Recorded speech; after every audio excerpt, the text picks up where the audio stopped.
চিতল মাছের কালিয়া এত পরিমাণ টেস্ট হয়েছিল সেদিন, মুখের মধ্যে খাবারের টেস্টগুলো কেমন যেন ব্রাস্ট হচ্ছিল, আমার চোখের পাপড়িগুলো বড় বড় হয়ে যাচ্ছিল।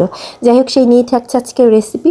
তো হ্যালো সবাইকে, আজকে আমি চিতল মাছের কালিয়া রান্না করব ভেবেছি। তো সেই জন্য আমাকে নিতে হয়েছে হচ্ছে টমেটো, পেঁয়াজ, কাঁচামরিচ, আদা একসাথে সব হচ্ছে ব্লেন্ডার করে নিব। ব্লেন্ডার করার পর এই রান্নাটা এত বেশি সহজ, সব একসাথে করে মোড়ে রান্না করে নিলেই হলো। এর মধ্যে দিয়ে দিচ্ছি হচ্ছে মরিচের গুঁড়া, হলুদের গুঁড়া, আর হচ্ছে গিয়ে ধনিয়া গুঁড়া, জিরা গুঁড়া, মানে যত প্রকার মশলা আছে, এলাচ দারচিনি ছাড়া সব কিছু মোটামুটি দিয়েছি। যাই হোক, এখন হচ্ছে মাছটা খুব লাল লাল করে ভেজে নিতে হবে। চিতল মাছের কোপ্তা বোধ হয় সেই জন্যই খায়। মাছটা হচ্ছে ফ্রিজ থেকে যখন বের করেছি তখন হচ্ছে আলাদা করতে খুব বেশি কষ্ট হচ্ছিল। যাই হোক, সাদা তেলের মধ্যে হচ্ছে গিয়ে আমি একটু শুকনা মরিচ আর হচ্ছে তেজপাতা ফোড়নে দিয়ে মশলাটাকে অনেক সুন্দর করে কষিয়ে নিব।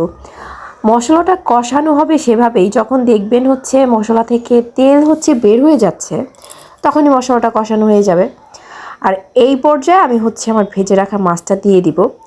মাছটা খেতে যদিও অনেক টেস্ট ছিল, আর কালিয়া আমার মুখে দেওয়ার পর টেস্টটা মনে হচ্ছিল, মানে মুখের মধ্যে টেস্ট একদম ব্রাস্ট হচ্ছিল, ওইরকম একটা অবস্থা। যেহেতু শীতকাল, লাল সবুজ বিভিন্ন রঙের সবজি পাওয়া যাচ্ছে, তো সেই জন্য আমি হচ্ছে মটরশুঁটি দিয়ে দিয়েছিলাম।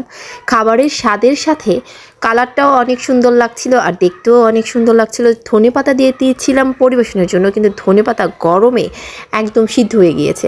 যাই হোক, ধন্যবাদ সবাইকে, সবাই ভালো থাকবেন। আর রেসিপিটি কেমন লাগলো অবশ্যই জানাবেন।